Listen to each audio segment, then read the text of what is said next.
मैं कुंडलनी जगाना चाहता हूं, अभी तक जागी नहीं। क्या मुझसे कोई भूल हो रही? मार्गदर्शन दे जगदीश। भैया, कुंडलनी ने तुम्हारा कुछ बिगाड़ा? सोई है बेचारी को सोने दो, काहे पीछे पड़े हो? तुम्हें और कोई काम नहीं?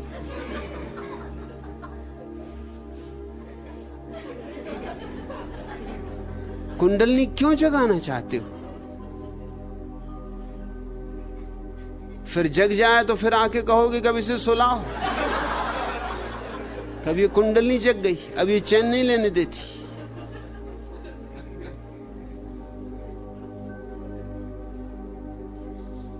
शब्द सुन लिए, और शब्द सुन लिए हैं तो शब्दों के साथ वासना जुड़ जाती। कुंडलनी जगाने की भी कोई जरूरत नहीं है। कुंडलनी जगाने का भी एक शास्त्र है, लेकिन उससे गुजरना आवश्यक नहीं। जीसस बिना उससे गुजरे पहुंच गए, बुद्ध उससे बिना गुजरे पहुंच गए, महावीर पहुंच गए। उस रास्ते से जाना आवश्यक नहीं, और उस रास्ते से जाना खतरनाक भी है।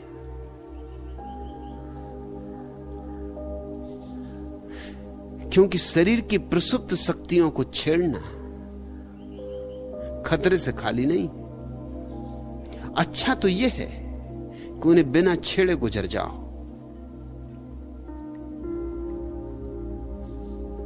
उन्हें छेड़ने का सबसे बड़ा खतरा तो यह है कि हो सकता है तुम फिर उन पर काबू ना पा सको, तुम्हारे भीतर इतना बड़ा विस्फोट हो कि तुम्हारी समझ के बाहर पड़ जाए, और समझ के बाहर पड़ ही जाएगा। और तुम अगर नियंत्रण ना पा सको तो विक्षिप्त हो जाओ। इस सदी का एक बहुत बड़ा सदगुरु था जॉर्ज गुरजिएफ। वो कुंडलनी के बहुत खिलाफ था। खिलाफत के कारण वो कुंडलनी को उसने नया नाम ही दे दिया था, कुंडा बफर। बफर लगे रहते हैं ना, तुमने देखे हो ट्रेन के दो डब्बों के बीच में जो लगे रहते हैं उनको कहते हैं बफर। उससे कभी टक्कर वगैरह हो जाए तो डब्बे एक दूसरे पर नहीं चढ़ जाते। वो जो बीच में बफर लगे रहते हैं वो धक्के को पी जाते। ऐसे कार में ही स्प्रिंग लगे रहते, वो भी बफर है। उनके कारण भारतीय रास्ते पे भी कार चल सकती।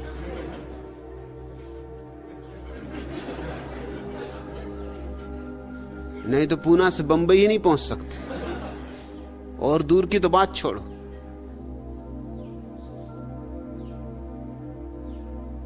स्प्रिंग तुम्हारी चोटों को पी जाते, नहीं तो वो चोटें तुमको पीनी पड़ेंगी। मल्टी फ्रैक्चर हो जाएगा बंबई पहुंचते पहुंचते।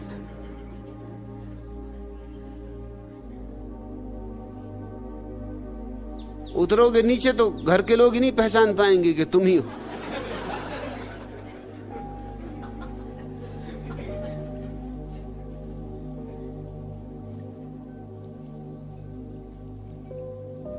शरीर की एक ऊर्जा है जो शरीर और आत्मा के बीच बफर का काम करती।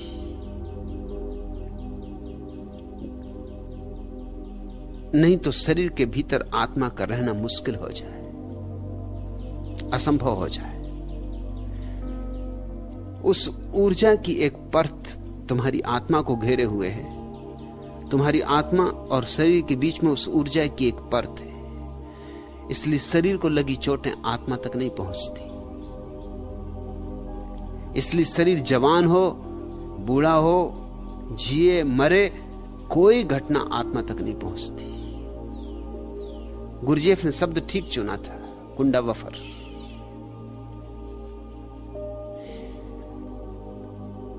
इसको जगाने की कोई जरूरत नहीं।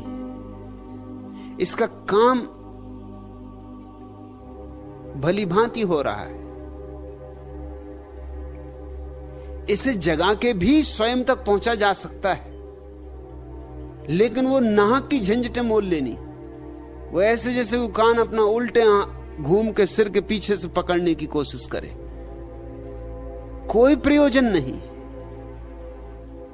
मगर योग की बहुत सी प्रक्रियाएं उल्टी हो गई इसलिए कठिन अहंकार को बहुत जचता है। सिर के बल खड़े तो बहुत जचता है, जैसे कोई महान कार्य कर रहे हैं।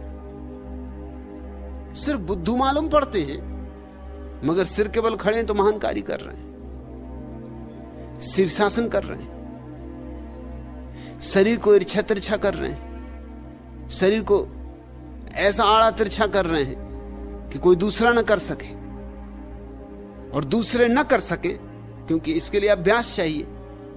तो आप महात्मा हो गए, महान योगी हो गए, क्योंकि कोई दूसरा इसको एकदम नहीं कर सकता जो आप कर रहे हैं। ठीक उसी तरह कुंडलिनी का भी उपद्रव मोल लिया, अहंकार नहीं। इसको जगाने से कुछ सिद्धियां उपलब्ध हो सकती हैं, और अहंकार सिद्धियों से बहुत प्रसन्न होता है। जैसे अगर कुंडलिनी को तुम जगाओ, उसकी जगाने की प्रक्रियाएं हैं। प्रक्रियाएं सब जटिल हैं और कठिन हैं, उलझन भरी, सुगम नहीं, सरल नहीं। इसलिए भारत में एक परंपरा चली है जो इसके बिल्कुल विपरीत रही, सहज परंपरा, सहज ज्ञान, जिसका कहना है किसी तरह के उपद्रव में मत पड़ो, क्योंकि छोटी मोटी चीजें पैदा हो जाएंगी। जैसे अगर तुम्हारी कुंडलिनी जाग जाए तो तुम दूसरे के विचार पढ़ सकते हो, मगर अपने विचार काफी नहीं है पढ़ने को।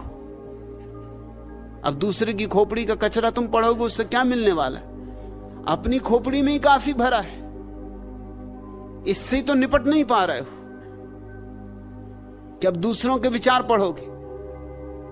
हां, थोड़ा बहुत चमत्कार लोगों को दिखाने लगोगे तुम।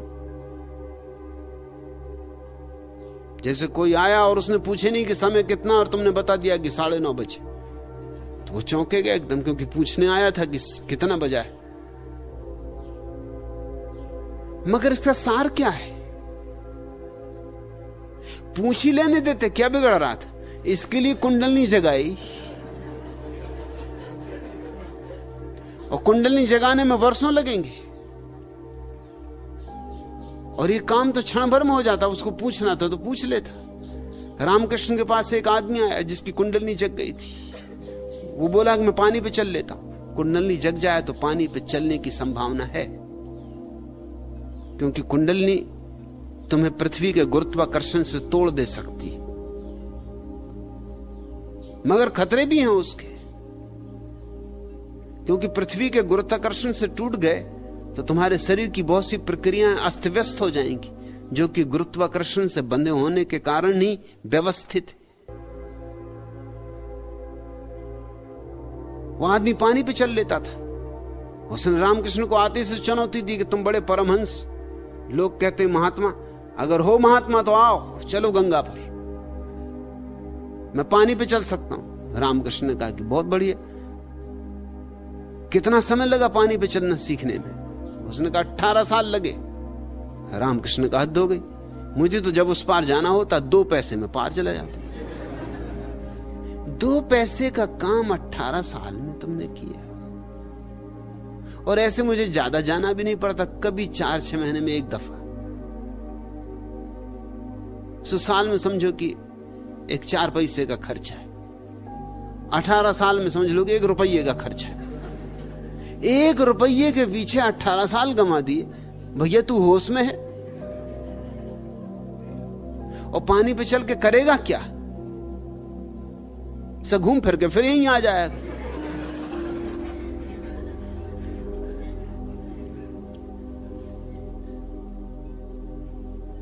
रामकृष्ण ठीक कह रहे हैं,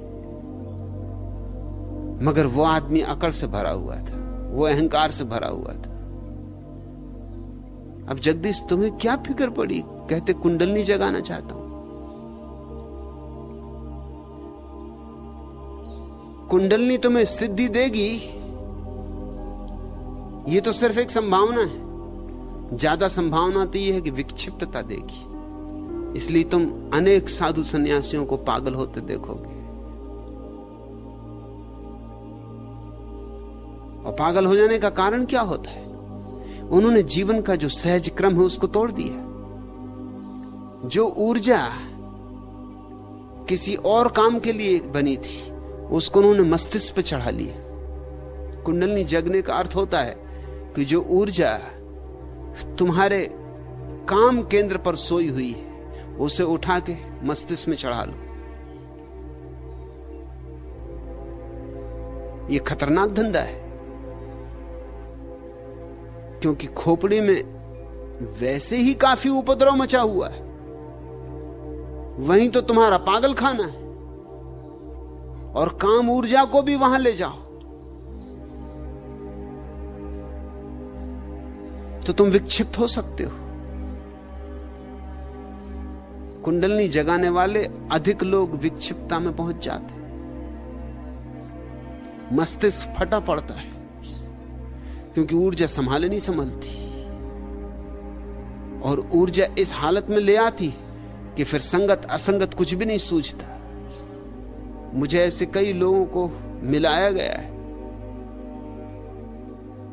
जो सिर्फ विक्षिप्त हैं, जिनको मानसिक चिकित्सा की जरूरत है, और उनकी बुनियादी भूल वही है जगदीश जो तुम करना चाहते हो। और एक दफा मस्तिष्क में ऊर्जा तुम्हारे सामर्थ्य के बाहर पहुंच जाए तो तुम क्या करोगे? तुम्हारे बस के बाहर बात हो जाएगी। कुंडलनी जगाने की कोई आवश्यकता नहीं है। यहां भी हम कुंडलनी ध्यान करते हैं, लेकिन प्रयोजन कुंडलनी जगाना नहीं, प्रयोजन कुछ और है। प्रयोजन है भीतर वो जो कुंडलनी की ऊर्जा है उसको नृत्य देना। प्रयोजन बड़ा अलग है। तुम्हारे भीतर जो ऊर्जा है अभी सोई है, या तो जगाई जाए, तो जगाने के लिए धक्के देने होंगे, झकझोरना होगा। मेरा अपना अनुभव यह है कि जगाने की कोई जरूरत नहीं, इसे सिर्फ नृत्य दिया जाए, इसे संगीत पूर्ण किया जाए, इसे आनंद उत्सव में बदला जाए, तो धक्के देने की कोई जरूरत नहीं। पश्चिम का एक बहुत बड़ा नर्तक निजिंस्की हुआ, अभी इसी सदी में हुआ। वो जब नाचता था तो कभी कभी ऐसी घटना घट जाती थी कि वो इतनी ऊंची छलांग लगाता था जो कि गुरुत्वाकर्षण के नियम के विपरीत है। वैज्ञानिक हैरान थे, ये हो नहीं सकता, इतनी ऊंची छलांग लगी नहीं सकती, लगनी चाहिए नहीं, क्योंकि गुरुत्वाकर्षण का नियम इतने दूर तक तुम्हें उठने नहीं देगा। और भी चमत्कार की बात थी वो ये कि जब वो इतनी ऊंची छलांग लगाता था और वापस लौटता था तो इतने आहिस्ते लौटता था जैसे कि कोई पक्षी का पंख आहिस्ता आहिस्ता डोलता डोलता हवा में तैरता तैरता नीचे आ रहा हो। वो भी बिल्कुल उल्टी बात है। गुरुत्वाकर्षण एकदम से खींचता है चीजों को, जैसे कोई पत्थर गिरे, ना कि कोई पंख। निजिंस्की से जब भी पूछा गया कि तुम कैसे करते हो तो वो कहता कि ये मैं खुद भी सोचता हूं, लेकिन मैं करता हूं ये बात ठीक नहीं है, ये हो जाता। मैंने जब भी करने की कोशिश की तभी ये नहीं हुआ। करने की मैं कई दफा कोशिश कर चुका, क्योंकि इसका एकदम चमत्कार की तरह प्रभाव पड़ता, एकदम सन्नाटा छा जाता, दर्शक एकदम विमुक्त हो जाते, एकदम सांसें रुक जाती लोगों की, समझ में नहीं आता क्या हुआ। और मुझे भी बड़ा आनंद आता, अपूर्व आनंद आता, एकदम भीतर शांति हो जाती, जैसे नहा गया भीतर, जैसे आत्मा नहा गई। मगर जब भी मैं करने की कोशिश करता हूं ये नहीं होता। ये कभी कभी होता है जब मैं करने की कोशिश में होता ही नहीं, जब मैं नाच में लीन होता हूं, ऐसा लीन होता हूं कि मेरा अहंकार बिल्कुल मिट ही जाता है, तब ये घटना घटती। तो अब तो मैंने करना छोड़ दिया, निजिंस्की कहता था। अब तो जब ये घटता है नहीं घटता। एक सूत्र मेरी समझ में आ गया है कि ये किया नहीं जा सकता, सिर्फ घट सकता है। और घटने का अर्थ है कि मेरा अहंकार लीन हो जाए तो बस। कुछ रहस्यपूर्ण ढंग से ये घटना घटती है। निजिंस्की अनजाने उस अवस्था में पहुंच रहा था जिसमें मैं कुंडलनी ध्यान के द्वारा तुम्हें ले जाना चाह रहा हूं। कुंडलनी ध्यान का वही प्रयोजन नहीं जो सदियों तक रहा है। मेरे हिसाब से हर चीज का मैं प्रयोजन बदल रहा हूं। कुंडलनी ध्यान का यहां अर्थ है तुम नाचो, मग्न हो, डूबो, ऐसे डूब जाओ कि तुम्हारा अहंकार अलग न रह जाए। बस फिर तुम्हारे भीतर कुछ घटेगा, तुम एकदम गुरुत्वाकर्षण के बाहर हो जाओगे और तुम अचानक भीतर पाओगे ऐसा सन्नाटा छाया है, ऐसा कुंवारा सन्नाटा जो तुमने कभी नहीं जाना था। तुम गदगद हो जाओगे, तुम लौटोगे जब वापस, तुम दूसरे ही व्यक्ति हो जाओगे। ये कुंडलनी जगाने की पुरानी प्रक्रिया नहीं, ये कुंडलनी को नृत्य देने की प्रक्रिया है। ये बात ही और है। अगर तुम्हें कुंडलनी जगाना है तो भैया कहीं और।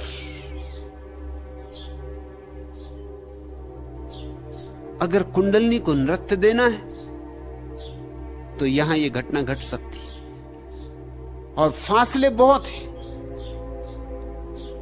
कुंडलनी को नृत्य मिल जाए, भीतर की ऊर्जा नाचने लगे तो कोई खतरा नहीं है, तुम विक्षिप्त कभी नहीं होगे, तुम और भी ज्यादा स्वस्थ हो जाओगे। तुम्हारी विक्षिप्तता कुछ होगी तो समाप्त हो जाएगी और तुम्हारे अहंकार को कभी बल नहीं मिलेगा कि पानी पे चल के दिखा दूं, कि बादल में आकाश पे बैठ के दिखा दूं, कि हवा में उड़ के दिखा दूं।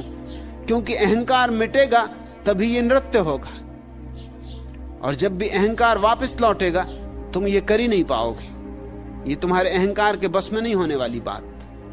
कुंडलनी जगाने की जो प्रक्रियाएं हैं वो तुम्हारे अहंकार को भर सकती, ये प्रक्रिया तुम्हारे अहंकार को मिटाती, पहुंचती। पतंजलि ने जब सूत्र लिखे थे उस समय को 5000 साल बीत गए। 5000 साल में आदमी को बहुत कुछ अनुभव हुए। पतंजलि खुद भी अगर आज वापस लौटे तो मुझसे राजी होंगे, क्योंकि 5000 साल में जो मनुष्य को अनुभव हुए, पतंजलि को उनका हिसाब रखना पड़ेगा। उनके आधार पर फिर से योग सूत्र लिखना होगा। बुद्ध को हुए 2500 वर्ष हो गए, महावीर को हुए 2500 वर्ष हो गए। काफी समय है ये। दुनिया बैलगाड़ी से जेट विमान तक पहुंच गई। मनुष्य वैसा ही नहीं रहा जैसा था। और इस बीच हमने जो अनुभव किए, उन अनुभवों ने हमें बहुत कुछ सिखाया है। मैं जो भी ध्यान की प्रक्रियाएं दे रहा हूं वे अधुनातन है। अगर पुरानी प्रक्रियाएं भी उपयोग कर रहा हूं तो उनमें से उस सब को काट दिया है जिनसे तुम्हें खतरे हो सकते हैं, और उस सब को जोड़ दिया है जो कि इन 2500, 3000 सालों के अनुभव से जोड़ा जाना चाहिए। यह एक अभिनव प्रयोग हो रहा है। अगर शब्द मैं पुराने भी उपयोग कर रहा हूं, क्योंकि शब्द तो पुराने ही हैं, सभी शब्द पुराने, कोई ना कोई शब्द उपयोग करना होगा, तो भी मैं उनको अर्थ अपने दे रहा हूं। पुराने शब्दों के वृक्षों पर अपने अर्थ की कल में लगा रहा हूं। इसलिए तुम मेरे शब्दों को ठीक पुराने अर्थों में मत लेना।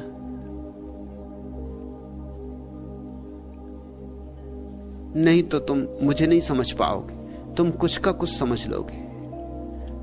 तुम वंचित ही रह जाओगे उस अनूठे प्रयोग से जो यहां चल रहा है।